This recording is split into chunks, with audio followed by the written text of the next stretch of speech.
Sabemos que los hidrocarburos son aquellos compuestos formados exclusivamente por carbono y por hidrógeno. Y que, bueno, pues tenemos muchos tipos, por ejemplo, los hidrocarburos saturados, que son las moléculas de alcano, representadas aquí por esta cadena de 3 carbonos de forma compacta con todos sus hidrógenos, los alcanos. Luego tenemos a las moléculas de alqueno, que pueden tener isomería Z o E, porque son estructuras planas, y la estructura puede ser que tenga la masa de la molécula al mismo lado o a distinto lado. Luego tenemos a otro tipo de estructuras que son los hidrocarburos aromáticos, que ya los analizaremos aparte, y las estructuras cíclicas como la molécula del ciclohexano, que les he traído de nuevo este modelo, porque probablemente recordarán que la característica clave de la estructura de ciclohexano era su interconvertibilidad a través de la forma bote, donde los ejes que eran axiales se transforman en ecuatoriales y los ejes ecuatoriales se transforman en axiales. Esto era un proceso dinámico de interconversión y que estaba en equilibrio buscando la conformación de más estabilidad. Pero nos queda otro tipo de hidrocarburos al que le quiero prestar una especial atención y que es la estructura de alquino, las estructuras de triple enlace. Las estructuras con triple enlace de alquinos se clasifican en dos grandes familias. Los alquinos no terminales, que son aquellos que tienen el triple enlace en medio de la cadena, y los alquinos terminales, porque cuando el alquino es terminal, ese hidrógeno tiene una levísima acidez, que verán que tiene una extremada importancia. Lo primero que vamos a hacer va a ser recordar cuáles son los métodos para obtener las estructuras de triple enlace. Desde una molécula de alqueno, y les recuerdo la molécula de alqueno que nosotros utilizamos como modelo para desarrollar todas las grandes reacciones, para llegar a todas las funciones de la química orgánica, desde una molécula de alqueno nosotros podemos hacer una adición de bromo en tetracloruro de carbono.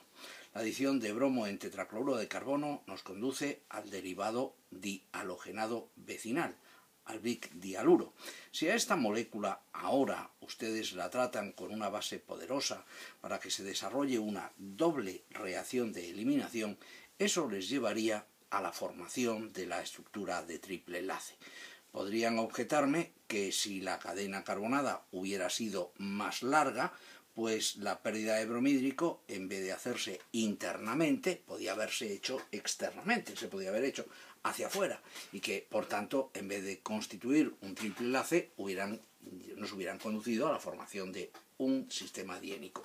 Cierto es, todo depende del reactivo que se emplee. Pero en nuestro caso hemos empleado un mamiduro de sodio en amoníaco líquido y eso nos ha conducido a la formación del triple enlace. En las moléculas de alquino, ¿cuáles son las ideas absolutamente claves que tienen que entender y conocer para resolver los problemas? La primera gran idea es que los alquinos terminales tienen una levísima acidez que se ha de evidenciar con bases poderosas, con bases potentes. Por ejemplo, con amiduro de sodio, con butilitio, con hidruro de sodio. Y cuando una molécula de alquino se trata con una base poderosa y forma, en este caso amoníaco, la sal del alquino, no pierdan de vista que es un órgano metálico y que como tal órgano metálico puede empezar a desarrollar reacciones con estructuras aceptoras. ¿Por qué no vamos a poderla enfrentar a una molécula de derivado halogenado para que se forme un alquino más grande, bromuro de sodio, y un alquino más grande? Este sería otro método para obtener alquinos.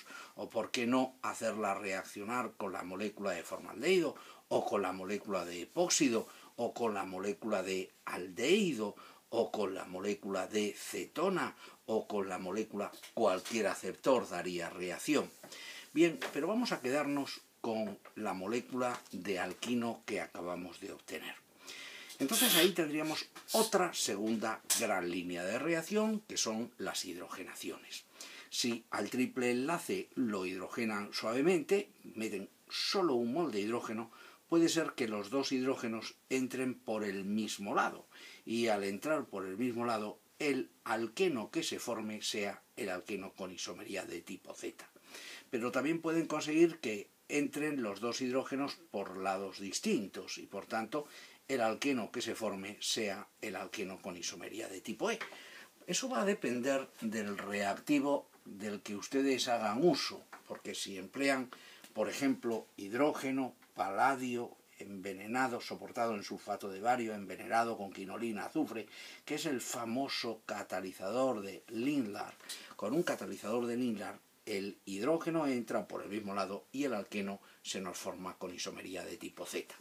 Si por el contrario ustedes utilizan la combinación de amoníaco con sodio para que forme amiduro de sodio y desprenda hidrógeno, los dos hidrógenos entrarían por cara contraria. Vamos a ajustar esa reacción porque normalmente se le atraviesa a la gente cuando la ve por primera vez.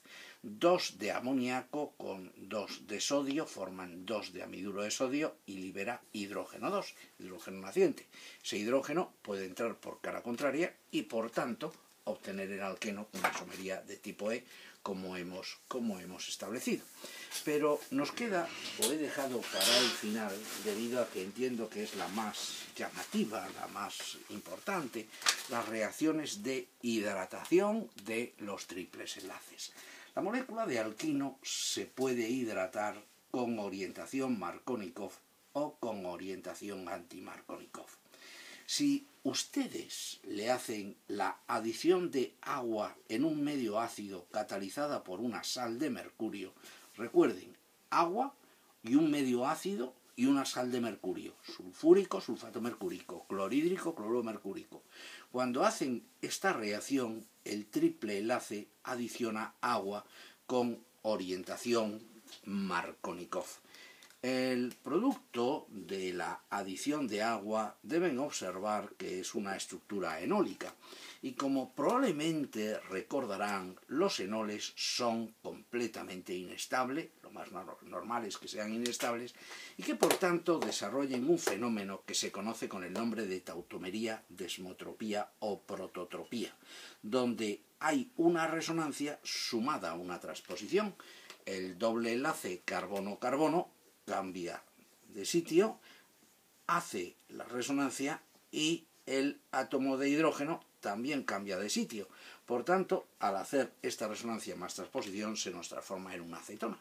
El enol, obtenido en la adición de agua por un proceso de tautomería, se transforma en una acetona. Esta es la importantísima tautomería cetoenólica.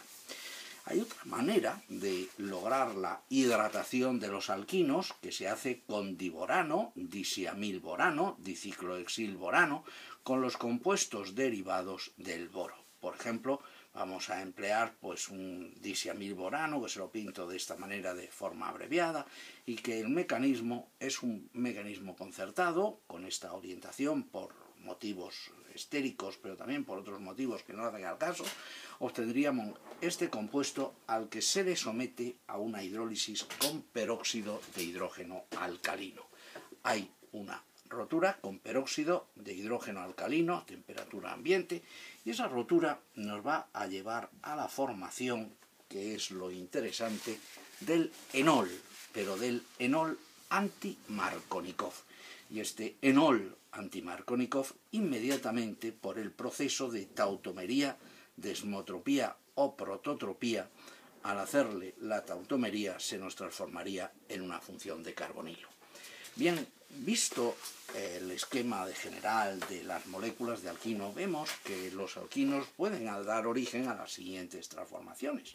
Una vez que tengan ustedes controlada la molécula de alquino inicial, la molécula de alquino, que debe estar claramente emparentada con las moléculas de alqueno, son alquenos menos hidrogenados, tienen que saber que forman sales, tienen que saber que se hidrogenan, que si pueden desarrollar isomerías ZE, dependiendo del reactivo, aparece el alqueno Z o el alqueno E, hidrogenan, y luego tenemos las reacciones de hidratación con orientación Markovnikov, orientación anti-Markovnikov.